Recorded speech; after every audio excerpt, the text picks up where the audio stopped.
Olá pessoal, meu nome é Jean Carlos, sou enfermeiro e hoje a gente vai conversar sobre o atendimento ao afogado.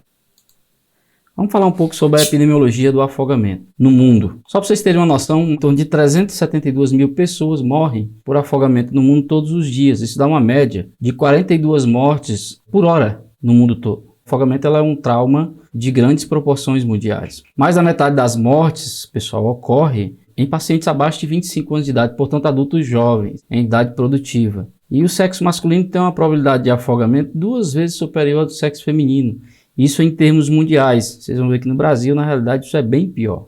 Ainda falando um pouco da epidemiologia do afogado no mundo, a gente tem que o afogamento é uma das 10 principais causas de morte na faixa etária de 1 a 24 anos, em todas as regiões do mundo. O consumo de álcool, pessoal, ele é um fator preponderante, é um fator importante. Esse consumo de álcool, principalmente perto da água, então álcool associado com água, álcool e praia, álcool e piscina, álcool e rios. Essa associação é uma associação que geralmente é trágica para se tratando de afogamentos. Então é importante levar isso em consideração. Então fica aquela dica, se for beber, evite, tá certo? Banhos. A gente sabe que é difícil, que as pessoas gostam muito de seu lazer nas praias, nos rios, mas tome muito cuidado, porque essa associação, as estatísticas apontam que ela geralmente está associada a aumento de mortalidade no caso do afogamento. Bom, no Brasil, falando um pouquinho da epidemiologia no Brasil, 15 pessoas morrem afogadas todos os dias no Brasil, isso em média, tá bom? Isso dá em torno de 5.700 brasileiros por ano. Os homens morrem quase 7 vezes mais do que as mulheres. Vocês lembram que a estatística mundial era de 2 vezes, mas o homem brasileiro, ele tem 7 vezes, em torno quase 7 vezes mais chance de morrer do que as mulheres brasileiras. A região norte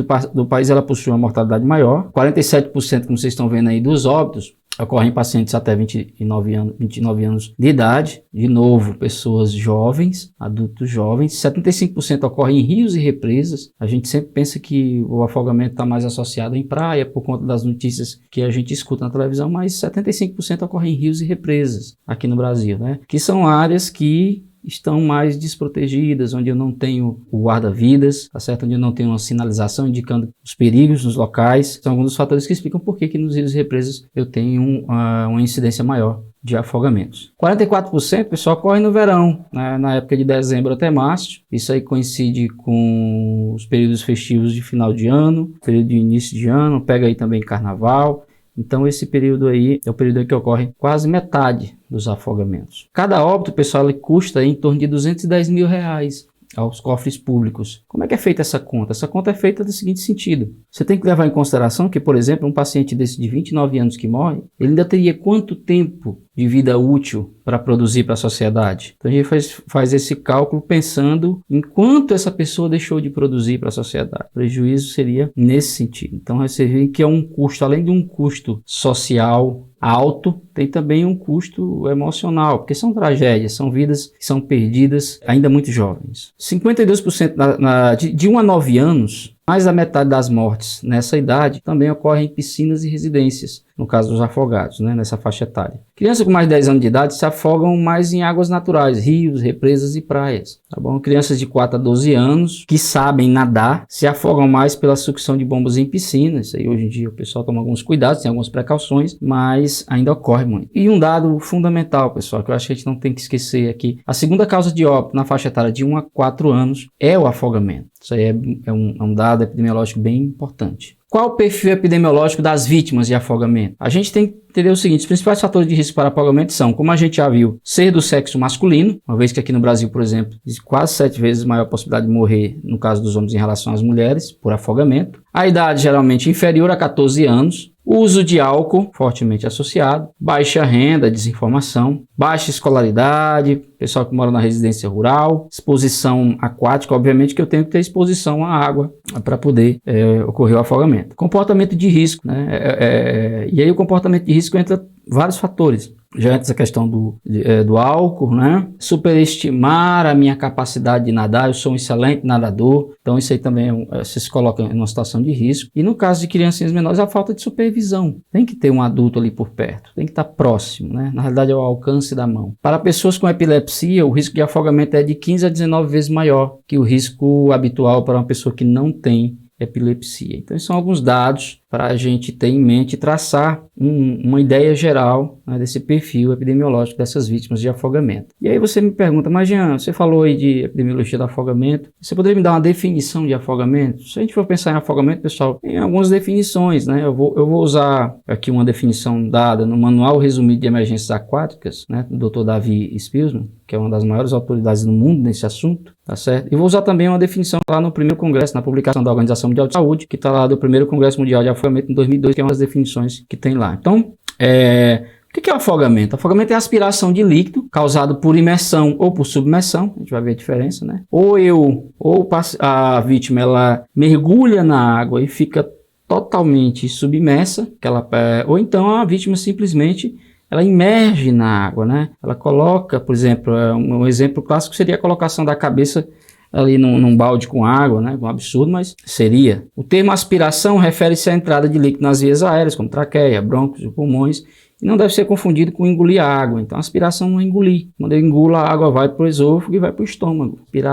O afogamento se dá por aspiração de líquido, que, portanto, o líquido vai para a via aérea, né? Ele vai obstruir a via aérea e não o esôfago, né? A definição da Organização Mundial de Saúde é o processo de alteração da função respiratória que resulta, de novo, submersão ou imersão em meio líquido. Então, ao ficar com a minha via aérea totalmente submersa ou imergir minha via aérea em meio líquido, né? Eu vou ter um processo ali de aspiração de líquido na via aérea que vai causar uma alteração da minha função respiratória e isso aí caracteriza, portanto, o afogamento. Com respeito às causas, o afogamento ele pode ser primário ou secundário, né? Pode ser uma causa por causas primárias ou secundárias. A gente diz que o afogamento é primário quando não tem indícios de que existe algo, ou alguma patologia ou algo associado ao afogamento, ou seja, o afogamento ocorreu porque a vítima superestimou a capacidade dela, subestimou o risco, portanto, né? Ou superestimou a capacidade e a competência aquática do indivíduo. Então, pra vocês terem noção, pessoal, quem se afoga geralmente é quem sabe nadar. Quem não sabe nadar não se aproxima da água e não se põe em situação de risco geralmente. Então, geralmente quem se afoga é quem sabe nadar. Esse indivíduo ele acaba menosprezando as normas de segurança ou então superestimando a sua capacidade enquanto nadador. E é por isso que ocorrem os afogamentos primários nesse caso, né? O afogamento secundário é quando existe uma causa que impediu a vítima de manter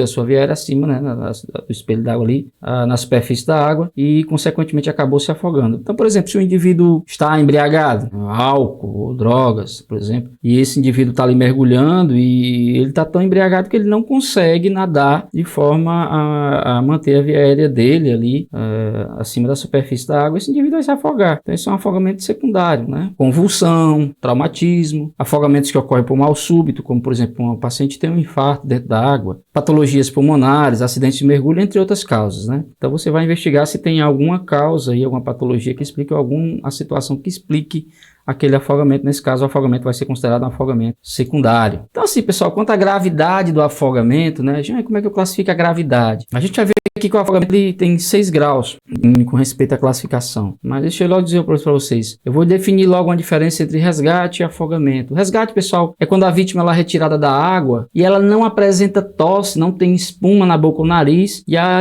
você faz a ausculta pulmonar da vítima, tá normal. Então essa vítima, na verdade, ela não se afogou, não houve aspiração de líquido na via aérea, tá certo? Então o resgate, ele nem afogado, ele não é considerado um afogado. Essa vítima, ela pode ser liberada ainda no local sem necessidade de atendimento médico, logicamente após a avaliação, né, do socorrista, quando essa vítima está consciente. Obviamente que ela tem que estar consciente. Se ela estiver inconsciente, ela não pode ser liberada do local. Para haver afogamento, como a gente já disse, né, é aquela pessoa que é resgatada da água, ela é retirada do meio em que ela estava lá submersa ou imersa e ela apresenta evidência de aspiração de líquido. Ela tem que ter aspirado, tá bom? Então quais são essas evidências? Ela tosse, ela tem espuma na boca ou nariz, ela tem alteração na ausculta pulmonar. Então essas são as 3 principais indícios aí que vão dizer pra gente que aquela vítima que foi retirada da água, ela realmente se afogou, que são esses indícios de aspiração de líquido. Bom, ela deve ter a sua gravidade avaliada ainda no local, né, do incidente e receber o tratamento adequado, seja ele o suporte básico ou o suporte avançado, se necessário for. E existe, pessoal, já cadáver por afogamento, que é aquele indivíduo que tem sinais de morte, né, evidentes. É o indivíduo que é retirado da água, mas já tem rigidez cadavérica, já apresenta livores ou já se apresenta em estado de decomposição. Então isso aí já é considerado um já cadáver por afogamento, né? E uma definição interessante é que aquele indivíduo que tem um tempo de submersão de mais de 1 hora, ele também já pode ser considerado um cadáver por afogamento. Não, aí em tese não teria mais indicação de reanimação, ok? Então a gente pensar nisso aí. Daqui a pouco a gente vai definir esses graus, mas já tem que definir essas 3 categorias aí, para você definir, como você viu, qual suporte você vai precisar. Se nem afogado é, se afogado eu vou avaliar os graus de afogamento, e se já apresenta sinais evidentes de morte, obviamente que eu vou considerar um já cadáver por afogamento. Interessante pensarmos que no caso do afogamento, pessoal, a gente tem que pensar nos mecanismos de lesão. Como é que ocorre a lesão no caso do afogamento? Né? A gente já viu que o afogamento é essa aspiração de líquido nas vias aéreas. Mas como é que se dá esse mecanismo de lesão? A gente pensar um pouquinho sobre a fisiopatologia disso aí. Pessoal, se uma pessoa não consegue manter a via aérea livre do líquido, o que acontece? Né? Eu acabo tendo a minha via aérea entrando em contato com o líquido. Inicialmente, os meus reflexos protetivos, o principal deles, a tosse, eu vou tossir, eu vou cuspir, eu vou engolir. Então eu vou usar os meus mecanismos protetivos. Mas se eu não conseguir interromper esse processo de entrada de líquido na minha via aérea ali, eu vou acabar aspirando, e a tosse ela vai ocorrer como um reflexo, é uma evidência de que eu já aspirei, né? Se eu tusso é porque eu já aspirei ali algum líquido entrou na minha via aérea. Lembrando que o laringoespasmo, que é aquela a via aérea abrindo e fechando, ela não é tão comum em adultos, ela ocorre em menos de 2% dos casos, mas quando ocorre esse processo de hipóxia, né, diminuição da oxigenação tecidual, ela é mais precoce, ocorre mais rápido. Se essa vítima não for resgatada, se esse processo de aspiração de líquido não for interrompido, o que vai acontecer? Vai deixar de entrar ar na via aérea, vai diminuir a taxa de oxigênio no sangue, a PO2, que é a pressão arterial de oxigênio no sangue, vai cair para menos de 60 milímetros de mercúrio em 3 minutos. Em tese, pessoal, a literatura diz que com a PaO2 aí abaixo de 60, que ocorre em 3 minutos, uma via aérea obstruída, o indivíduo vai começar a perder o nível de consciência rapidamente. Em segundos ou minutos, ocorre a perda dessa consciência, a apneia, o indivíduo deixa de respirar. Praticamente quando ele perde a consciência ali, pouco tempo depois ele entra em apneia. A literatura diz que ocorre mais ou menos ao mesmo tempo, vai variar de indivíduo para indivíduo, né? E aí o indivíduo vai levar a bradicardia, vai fazer atividade elétrica sem pulso e por fim vai entrar em assistolia. Então esse é o mecanismo básico para a gente pensar como ocorre esse mecanismo fisiopatológico do afogamento. Lembrando aí que o afogado pode produzir lesão pulmonar aguda, né, que é o edema agudo de pulmão, isso vai alterar a troca gasosa, perda do surfactante, aumento da permeabilidade alvéolo capilar, mas que diminui a complacência do pulmão em até 40%, esse pulmão se torna mais difícil de ventilar, né, a telectasia, né, que esse pulmão vai colabar, e a alveolite, que é a inflamação alveolar. Pessoal, em resumo, na realidade, a gente tem que pensar aí que o afogamento ele pode produzir um edema agudo de pulmão de origem não cardiogênica. São as características que eu defini para vocês aí. Jean, você pergunta, água doce ou salgada faz diferença? Pessoal, água doce ou salgada, que vai mudar as molaridades da água, mas para nós, em termos de pensando, tem efeitos muito semelhantes. Então, para nós socorristas, isso não vai fazer muita diferença. Só interessante, se a pessoa for resgatada viva, o quadro clínico dela, obviamente, vai depender da quantidade de água que foi aspirada. Quanto mais água, mais grave o quadro clínico dela, e dos efeitos que esse líquido que foi aspirado vai ter sobre o organismo. Obviamente que outro fator que vai incidir também na gravidade é se essa vítima foi resgatada rapidamente da água ou não e foi socorrida ou não rapidamente. Então são vários fatores. Eu deixei só esse aí, mas estou falando para vocês esses outros, né? Se houver parada cardiorrespiratória, o risco de dano neurológico é semelhante às outras causas de parada. Então o risco é o mesmo, são semelhantes. O reflexo de mergulho, pessoal, e a hipotermia pode proporcionar maior tempo de submersão sem sequelas. O que é isso? O que é o reflexo de mergulho? Quando você mergulha, observe que quando você mergulha na água, você não mergulha respirando. Pula na água respirando. Automaticamente, quando você pula na água, a respiração, você faz aquele momento ali de apneia ali. Então isso aí é um reflexo, pessoal, um reflexo protetivo, que é o reflexo de mergulho. Isso aí protege a gente. Você vai deixar um tempo ali, significa que se eu pular, tá certo? Mesmo que eu fique ali um tempo inconsciente, esse reflexo vai me dar ali alguns segundos para que eu seja retirado da água e de repente nem sinais de afogamento eu tenha. Outro fator que protege é a hipotermia, tá bom? A temperatura corporal ali, abaixo de 36, né? 36, 36,5. Ela pode proporcionar maior tempo de submersão sem sequela. Por quê? Existem estudos que indicam que a cada grau de temperatura corporal que cai, que diminui do meu corpo, o meu consumo de oxigênio pelo cérebro diminui em 5%. A hipotermia ela tem esse efeito protetivo, porque o cérebro vai sofrer menos, porque vai consumir menos oxigênio, menos glicose, o metabolismo está diminuído. Então, em tese, é um paciente que ele é mais viável, mesmo passando muito tempo ali submerso na água. E essa é uma das indicações de que o paciente afogado ele tem que ser reanimado em até 1 hora, por conta desses efeitos protetores, tá certo, da hipotermia. Eu não sei se vocês lembram, mas um caso clássico que aconteceu recentemente recentemente, foi o da norte-americana Anita Alvarez. Ela era uma atleta do nado sincronizado, né? Na realidade, 25 anos, ela perdeu a consciência embaixo da água, numa prova de nado sincronizado no último Mundial de Esportes Aquáticos, né, em Budapeste, na Hungria. E ela escapou porque rapidamente a treinadora dela, vocês estão vendo aí a treinadora nadando, conseguiu retirar ela, né? Já sabia que ela,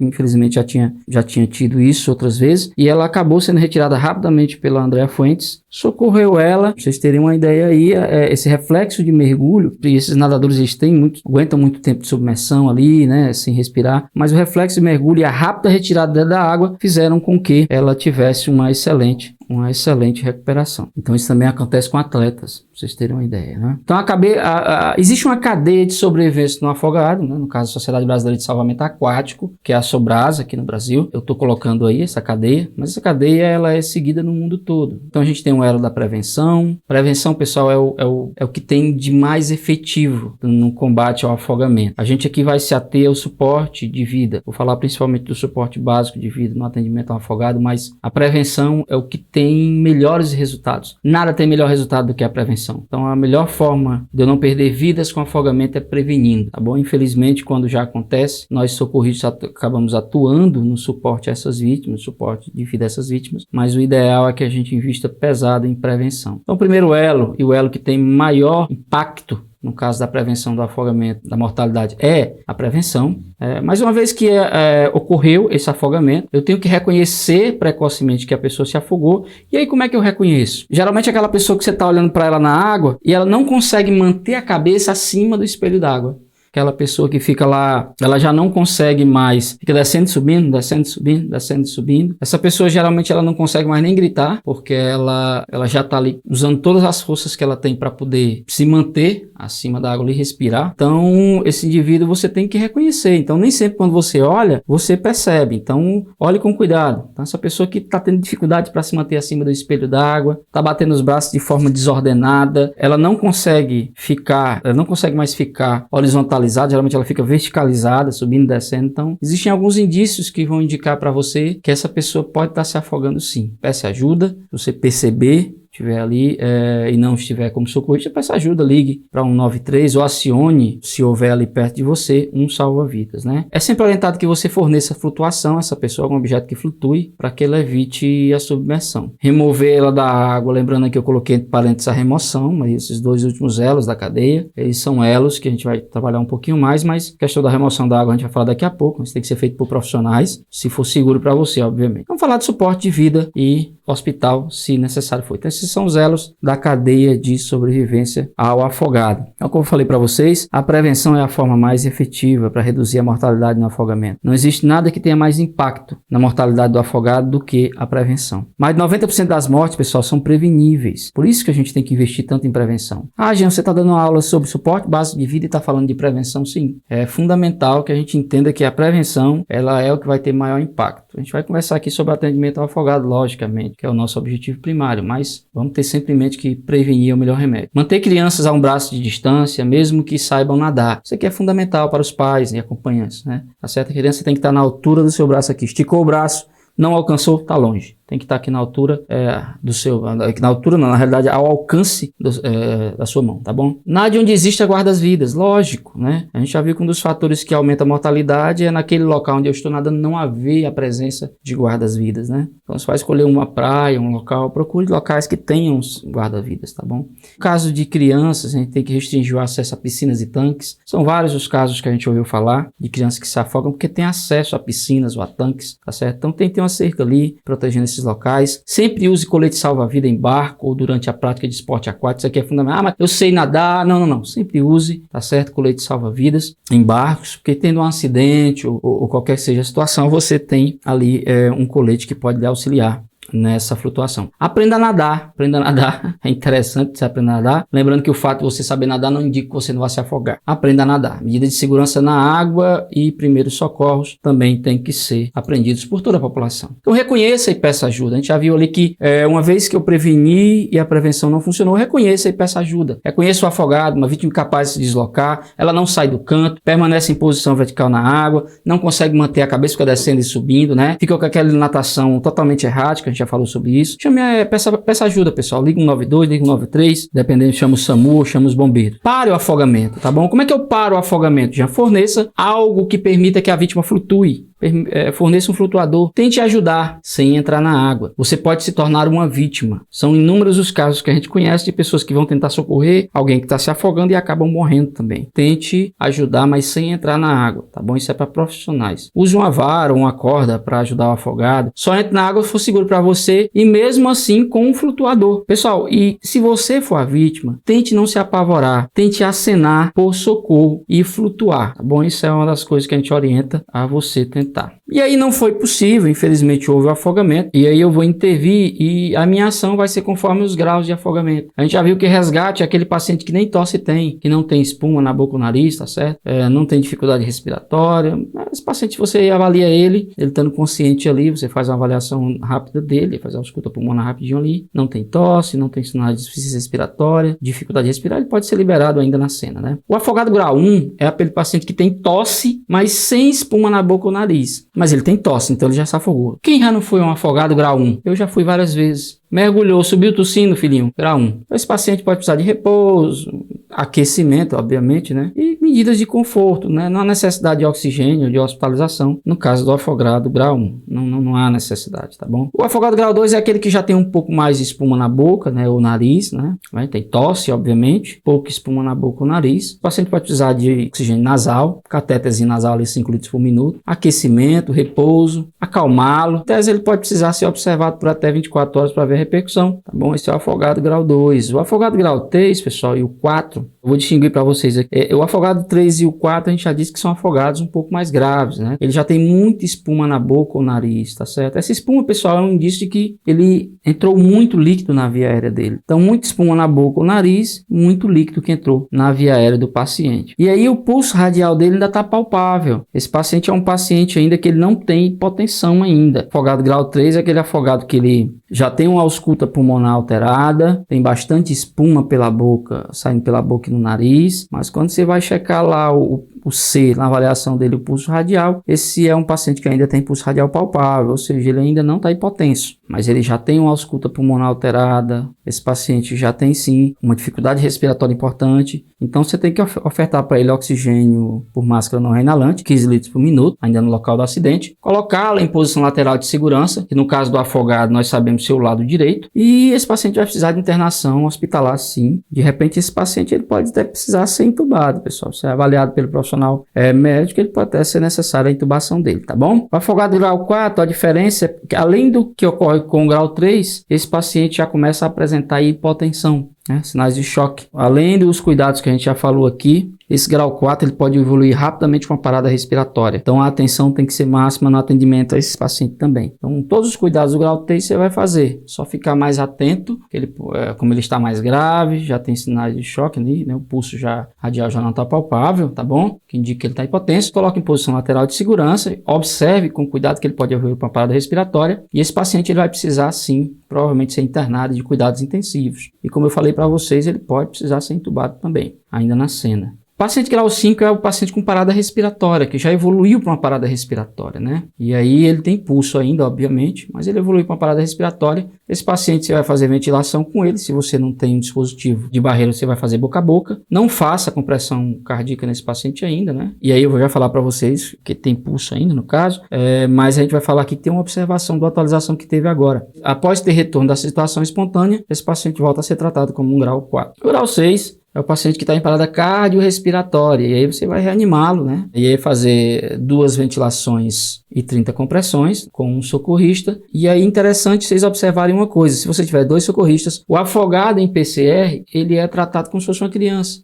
No seguinte sentido, que se eu tiver 2 socorristas, vai ser 15 compressões para 2 ventilações. 15 compressões para 2 ventilações. E se ele retornar à circulação espontânea, trate ele como grau 4 também. Ele vai ser tratado como grau 4. O já cadáver a gente já falou. Aquele paciente que tem um tempo de submersão de mais de 1 hora, que foi tirado da água, que já tem rigidez cadavérica ou decomposição corporal olivura, sinais de morte evidente, ele é considerado um já cadáver. Qual é a observação que eu trago para vocês? Agora no final de 2022, em dezembro de 2022, a Wilcor lançou, né, a American Heart, o Conselho Europeu de Reanimação, através dessa grande aliança que é a Wilcor, lançaram os resumos das diretrizes de 2022. E lá nesse resumo, visando unificar o atendimento de vítimas por leigos, não estou falando de profissionais de saúde, por leigos, eles orientaram que no caso do paciente afogado, se for atendido por um leigo, como é o atendimento do afogado pelo leigo? Leigo não checa pulso. Do mesmo jeito lá do atendimento à parada cardiorrespiratória pelo leigo, aqui também no atendimento ao afogado, o leigo não checa pulso. O leigo atendendo, tirou o paciente de lá, trouxeram o paciente, resgataram para fora da água. Ele chegou lá, observou que esse paciente não está inconsciente. O paciente não responde, está inconsciente. O paciente não está respirando, né, ali. Ele vai fazer as ventilações ali boca a boca. A vítima não responde. Não checa pulso. Não precisa checar pulso, leigo. Já vai direto para as compressões. Isso visa unificar os protocolos de reanimação para o leigo, falar uma linguagem única, uma vez que o leigo ele vai ter dificuldade de fazer essa distinção. Já para profissionais de saúde e pessoas treinadas, nós sabemos que é obrigatório que a gente faça sim ventilações no afogado e que a gente cheque também pulso, uma vez que nós somos profissionais treinados. Quem tem o dever de socorrer e os profissionais de saúde, esses sim devem checar pulso para distinguir entre a parada respiratória e a cardiorrespiratória, mas o leigo não precisa checar pulso, inclusive no caso do afogado, isso é uma novidade, foi enfatizada agora, no final do ano de 2022. Se o afogado estiver em apneia, inicia a RCP com ventilação imediatamente. A causa do afogamento é a hipóxia, nós conhecemos, então em tese o início rápido das ventilações pode evitar que esse paciente evolua para uma parada cardiorrespiratória se ele já estiver em apneia. E se ele nem em apneia estiver, também pode evitar que ele evolua para apneia. Se estiver respirando, permaneça junto ao afogado até a ambulância chegar. Obviamente que você vai ficar ali de olho, mas se ele estiver em apneia, você inicia a ventilação. Procure um hospital se houver qualquer sintoma, presença de sintomas. Só lembrando aí, 99,5% das vítimas nas ocorrências estão conscientes de afogamento. Faça a primeira remoção do paciente até a terra, isso é óbvio, sem cuidados médicos, não precisa. Na vítima inconsciente, que são 0,5% aí dos casos, você tem que realizar o atendimento ainda dentro da água. O suporte básico de vida, idealmente, deve começar dentro da água. Muita gente pensa que quem começa o suporte básico de vida é o SAMU, quando chega ali para atender o paciente que já está na areia. Não. O guarda-vidas, ele começa o suporte básico de vida dentro da água, com as ventilações boca a boca, tá bom? Propicia, essas ventilações, pessoal, elas são fundamentais, tá bom? As ventilações boca a boca, elas são fundamentais. Elas propiciam 4 vezes mais chance de sobrevivência ao paciente. Esse início de reanimação ao afogado ainda dentro da água, né? Lembrando que eu coloquei entre parênteses aí que a decisão de realizar esse suporte básico de vida, de começar ele ainda na água, antes de você remover o paciente para a terra, para a superfície, depende do nível de consciência do paciente, como a gente já viu aí, e da experiência do socorrista.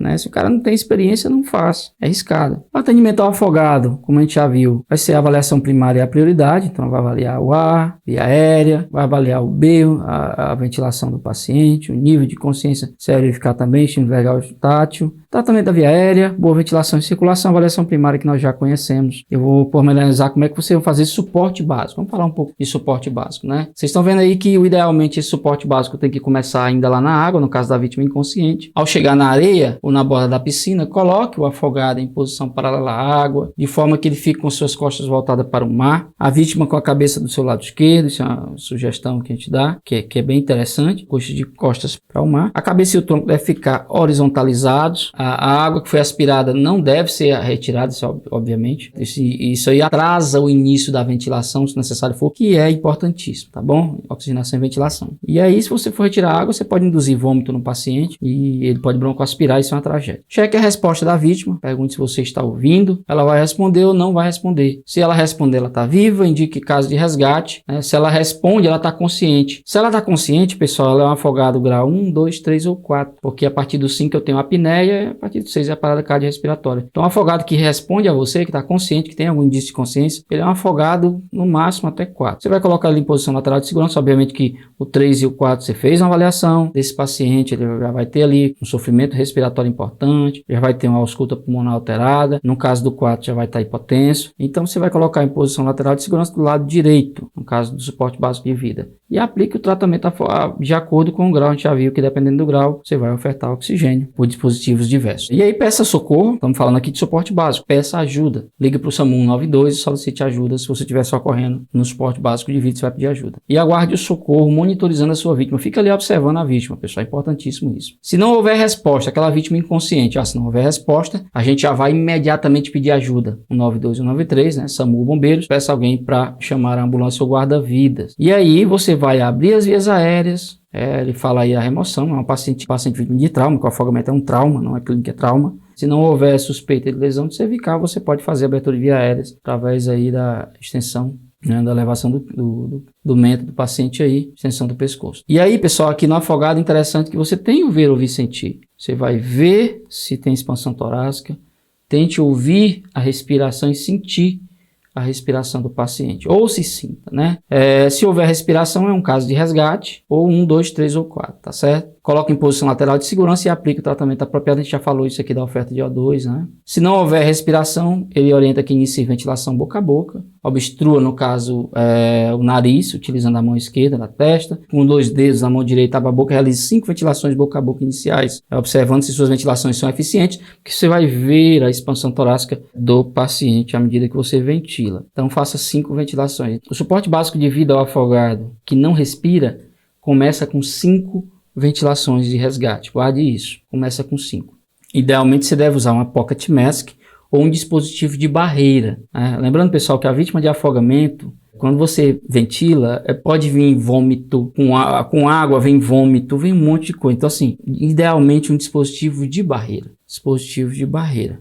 Não tem, quero ventilar boca a boca. Show. Cheque sinais de circulação, movimentos ou reação à ventilação, né? Simplesmente observe se a vítima reage ou não à ventilação que você está fazendo. Por que você está falando isso, Jean? Porque às vezes, pessoal, nessas ventilações o paciente sai. Essas ventilações são importantíssimas. Assim como aquelas ventilações que eram feitas ainda, lembra que o suporte básico de vida, idealmente, lá naquela vítima inconsciente, deve começar dentro da água ainda? Então aqui também as ventilações iniciais são fundamentais. Às vezes a vítima sai. E aí, havendo sinais se houver sinais de circulação, é uma parada respiratória isolada. Mantenha somente a ventilação 10 vezes por minuto, uma ventilação a cada 6 segundos, até o retorno da circulação espontânea. Lembrando que a cada 2 minutos fazendo isso, você vai checar pulso. Esse paciente pode evoluir de uma parada respiratória para uma parada cardiorrespiratória. E, obviamente, que se o paciente checou o pulso e não tem sinais de circulação, você vai fazer as compressões torácicas da forma como tem que ser feita aí. Metade inferior do externo, tá certo? Com as mãos ali colocadas no centro do tórax. E realizar ali 30 compressões e 2 ventilações se você for um único socorrista. Se tiverem 2 socorristas ou afogado, é 15 compressões para 2 ventilações. Não esqueçam disso. Isso aí é um resumo de como a gente faz suporte básico de vida ao afogado. Obviamente que chegou o DEA, dispositivo, o DEA no afogado. Cara, a gente já viu que a maioria dos afogamentos se dá por ritmos não chocáveis, mas assim, chegou, né, o DEA, um socorrista já instala ali o DEA, tá certo? Enquanto o outro vai fazendo ali as compressões, não atrapalha, não tem que parar para fazer.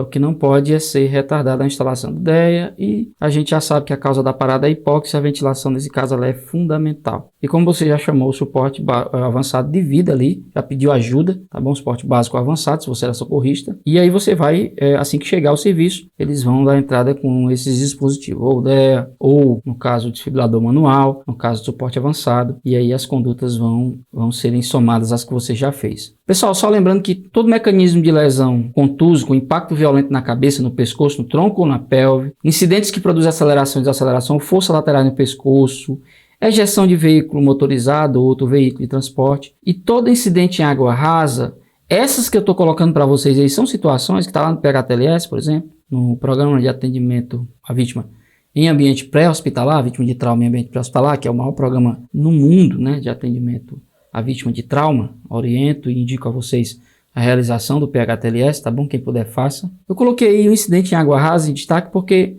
como vocês estão vendo na foto aí, essa vítima provavelmente ela vai ter um TCE por conta do trauma de cabeça, tá certo? E pode se afogar. Então ela é um politraumatizado. Essa vítima pode ser um politraumatizado. Então essa vítima pode precisar também de restrição de movimento da coluna. Então as situações que geralmente estão associadas são lesão com mergulho em água rasa, são lesão na cabeça com alteração do nível de consciência. O paciente tem um TCE grave, por exemplo. Dano significativo em capacete, lesão contusa no tronco, fratura de impacto, desaceleração e deformidade na coluna vertebral. São situações que vão indicar na avaliação que você está fazendo aí do seu paciente que pode ser que ele precise de restrição de movimento de coluna. Agora sim, o que eu coloquei numa caixinha aí?